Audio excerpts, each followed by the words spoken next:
Listen, we have got to talk about these Venn diagrams. I'm not disappointed, I'm just concerned.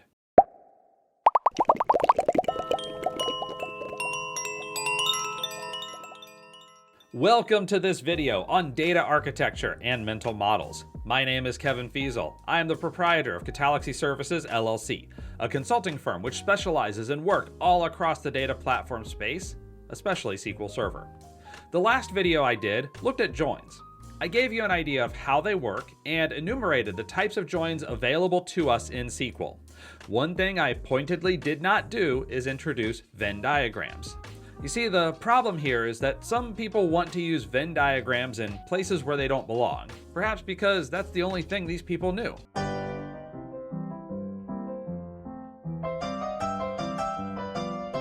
And that's why Grover Cleveland got elected the second time.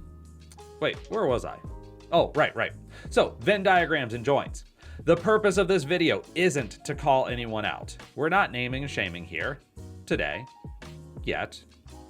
One of the more common ways of describing joins involves using Venn diagrams. In case you're not familiar with the term, John Venn popularized the idea of diagramming sets in circular fashion and observing the overlap between these sets to describe some sort of commonality.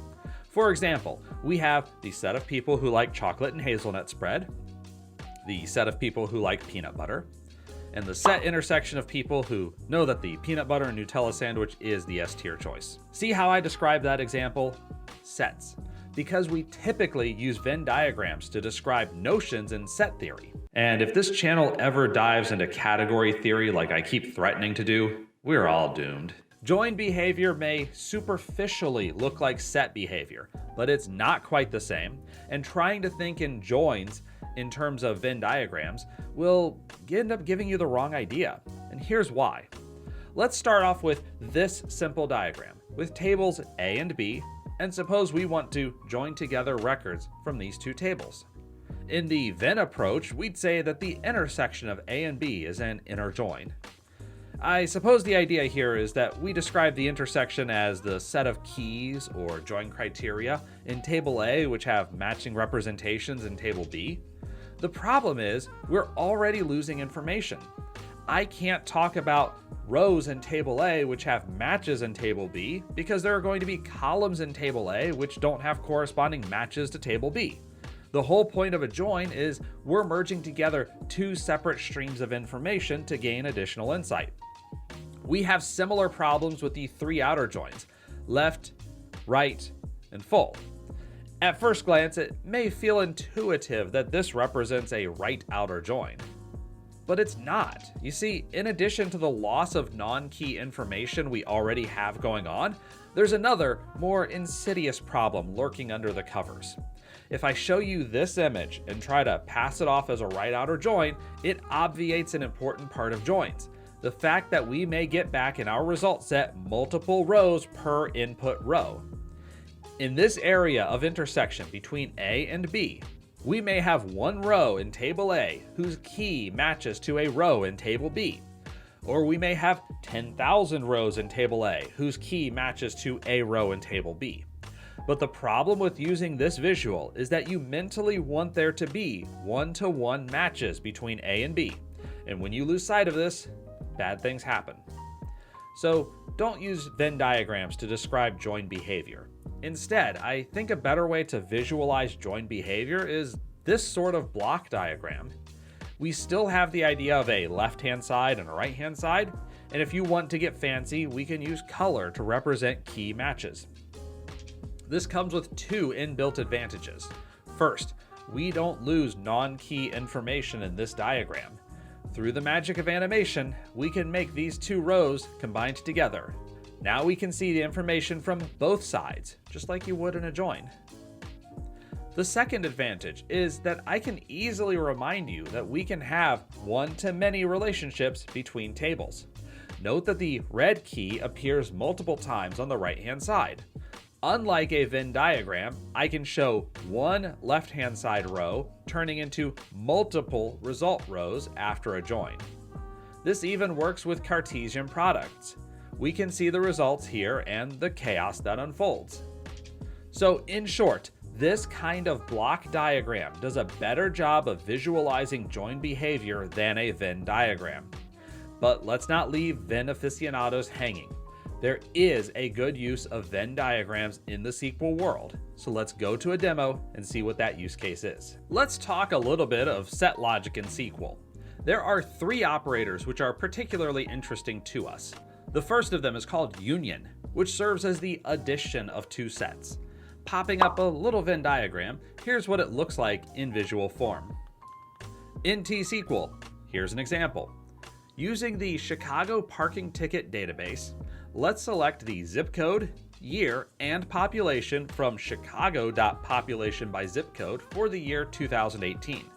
We have 59 total rows in that result.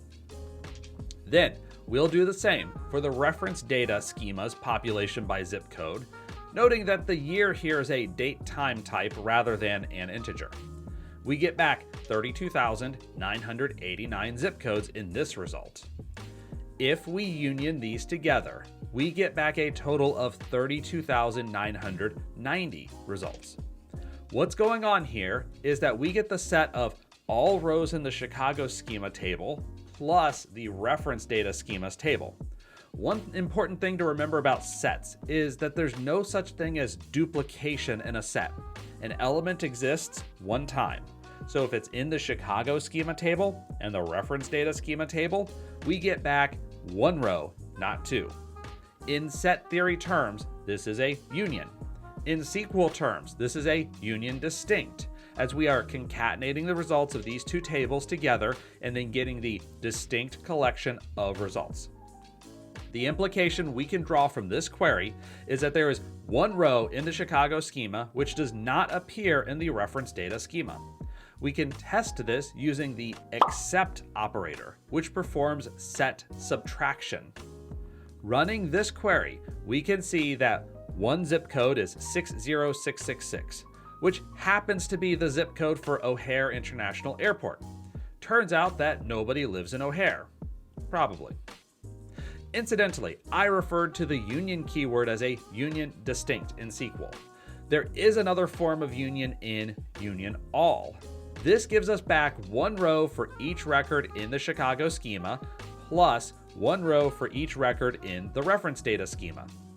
The non-intersecting rows in Chicago and reference data show up once, but the 58 rows which intersect will show up twice, giving us 59 plus 32,989 rows for a grand total of 33,048. In practice, my advice is to use union if you know you have some level of duplication and need to remove it. Use union all if you know that the set intersection of your input queries is empty, as union all will be faster because the database engine doesn't need to search for duplicates. Alternatively, use union all if you don't care about duplicate results coming back. The final set operator we'll talk about is intersect, which is the set intersection. In our Venn diagram, that's the overlap. If you haven't fallen asleep already, you can probably figure out that intersect will return 58 rows in our result set.